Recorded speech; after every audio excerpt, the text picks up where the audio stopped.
नमस्कार, ये आकाशवाणी चंडीगढ़ है। अब आप रतिका से प्रादेशिक समाचार सुनिए। केंद्रीय गृह मंत्री अमित शाह ने आज गुरुग्राम में साइबर सुरक्षा को लेकर लगाई गई 2 दिवसीय प्रदर्शनी का शुभारंभ किया।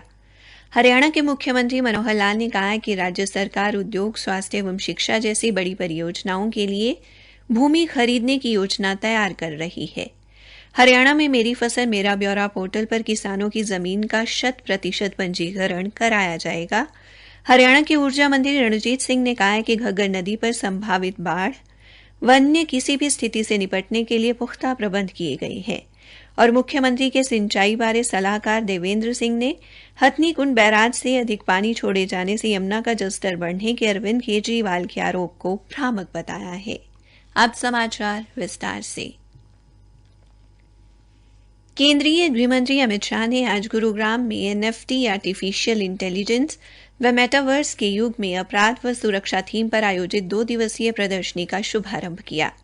इस अवसर पर उन्होंने विभिन्न राज्यों द्वारा साइबर सुरक्षा को लेकर लगाए गए स्टॉल का अवलोकन किया।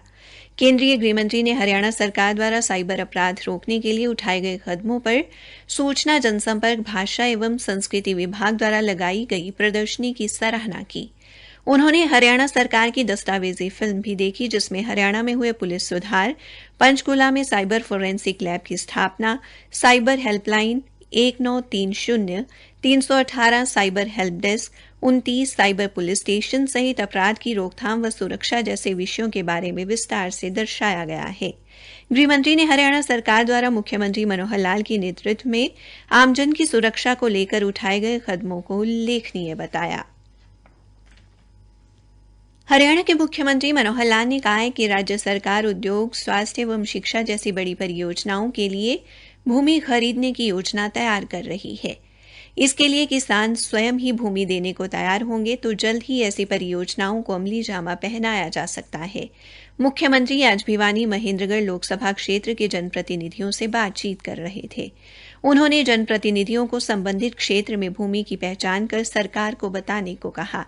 मुख्यमंत्री ने कहा कि भिवानी, महेंद्रगढ़ व चरखी दादरी क्षेत्र में भूमि उपलब्ध होने पर इस क्षेत्र में बड़ी बड़ी परियोजनाएं लागू की जा सकती हैं, जिनका सीधा लाभ जनता को मिलेगा। इनसे स्वरोजगार के साथ साथ युवाओं के लिए रोजगार के अवसर भी खुलेंगे। उन्होंने कहा कि ई भूमि पोर्टल के माध्यम से 1000 एकड़ भूमि की खरीद की गई है। इस पोर्टल पर किसानों ने ये जमीन इच्छानुसार दी है। मुख्यमंत्री ने कहा कि सरकार ने अपने 8.5 साल के कार्यकाल में 1 इंच भूमि का भी अधिग्रहण नहीं किया है। केवल आवश्यक जमीन ही ली गई है, जिस पर रेलवे लाइन, सड़कें बनाई गई हैं। मुख्यमंत्री मनोहर लाल ने कहा है कि मेरी फसल मेरा ब्यौरा पोर्टल पर किसानों की जमीन का 100% पंजीकरण कराया जाएगा। ये साल में 2 बार होगा। जो किसान अपनी पूरी जमीन का पंजीकरण 31 जुलाई तक करवाएगा, उसे 100 रुपए दिए जाएंगे।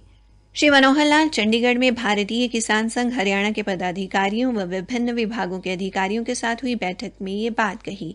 इस दौरान पदाधिकारियों ने कई सुझाव दिए, जिन पर बिंदुवार चर्चा हुई और ज्यादातर पर सहमति बनी। मुख्यमंत्री ने कहा कि जैविक व प्राकृतिक खेती को बढ़ावा देने के लिए हैफेड एक योजना तैयार करेगा। मुख्यमंत्री ने कहा कि कृषि एवं किसान कल्याण विभाग में जल्द ही कृषि विकास अधिकारी की भर्ती की जाएगी, जिन्हें क्षेत्रफल के आधार पर यूनिट बनाकर ग्राम सचिवालयों में नियुक्त किया जाएगा। श्री मनोहर लाल ने कहा कि पशुधन बीमा में दुधारू पशुओं के थनों के बीमे के लिए भी केंद्र सरकार के पशुपालन एवं डेयरी विभाग को पत्र लिखा जाएगा। उन्होंने कहा कि फसलों की बुआई से पहले खाद की उचित व्यवस्था की जाएगी और प्रदेश के जिस क्षेत्र में पहले जरूरत होगी, वहां पर पहले खाद की उपलब्धता सुनिश्चित की जाएगी। मुख्यमंत्री ने कहा कि प्रदेश में बांस की खेती हेतु किसानों को प्रोत्साहित करने के लिए भी योजना तैयार की जाएगी। प्रादेशिक समाचार आकाशवाणी चंडीगढ़ से प्रसारित किए जा रहे हैं। हरियाणा के ऊर्जा मंत्री रणजीत सिंह ने कहा है कि घग्गर नदी पर संभावित बाढ़ व अन्य किसी भी स्थिति से निपटने के लिए पुख्ता प्रबंध किए गए हैं। सरकार व प्रशासन ने सभी आवश्यक संसाधनों को इस कार्य में लगाया हुआ है। मुख्यमंत्री निरंतर रिपोर्ट ले रहे हैं। चौधरी रणजीत सिंह आज जिला सिरसा के घग्गर नदी के साथ लगते नेजाडेला खुर्द, बुढ़ावाना, किराड़कोट आदि गांवों के तटबंधों के निरीक्षण के दौरान पत्रकारों से बातचीत कर रहे थे। उन्होंने ग्रामीणों से भी बातचीत की। ऊर्जा मंत्री ने कहा कि घग्गर नदी का जलस्तर कितना बढ़ता है, इसके लिए अगले 3 दिन महत्वपूर्ण है और जैसी भी परिस्थिति बनेगी उससे निपटा जाएगा। एक सवाल के जवाब में उन्होंने कहा कि घग्गर की सफाई करवाई गई थी, ये कार्य पहली बार हुआ है। श्री रणजीत सिंह ने संभावित बाढ़ के नियंत्रण एवं बचाव के लिए जेसीबी तथा श्रमिक आदि संसाधन जुटाने के लिए अपने स्वैच्छिक कोटे से 10 लाख रुपए देने की घोषणा भी की।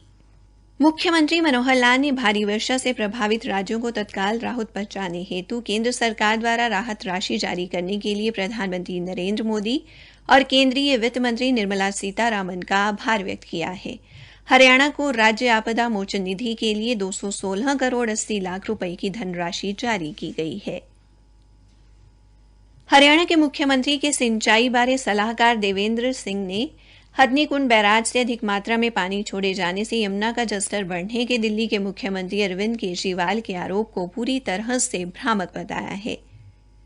उन्होंने कहा कि यमुना नदी का जलस्तर बढ़ने को लेकर अरविंद केजरीवाल आधारहीन और तथ्यों से परे बात कर रहे हैं। ऐसा लगता है कि उनके अधिकारियों ने उन्हें सत्यता एवं तथ्यों से अवगत नहीं करवाया। उन्होंने कहा कि श्री केजरीवाल ने इस संबंध में जो पत्र केंद्रीय गृह मंत्री को लिखा है उसमें बिल्कुल भी सच्चाई नहीं है। श्री देवेंद्र सिंह ने कहा कि वास्तविकता ये है कि हथनीकुंड पर बनी संरचना एक बैराज है जो कि केवल पानी का रुख बदलने और नियंत्रित करने के लिए है। पानी को सीमित मात्रा में केवल किसी बांध से संचालित किया जा सकता है। उन्होंने कहा कि केंद्रीय जल आयोग के दिशा निर्देशानुसार जो पानी हथनीकुंड बैराज की सुरक्षा हेतु यमुना नदी में छोड़ा जा रहा है, ये पानी हिमाचल प्रदेश व उत्तराखंड में हुई अत्यधिक वर्षा का पानी है। अब कुछ खबरें संक्षेप में।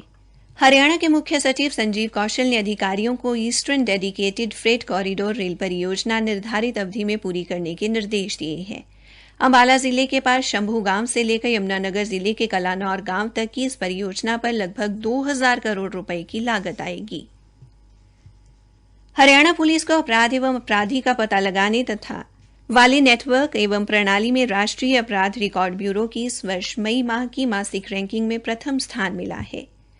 उल्लेखनीय है कि हरियाणा पुलिस फरवरी व मार्च की रैंकिंग में भी प्रथम स्थान पर रही।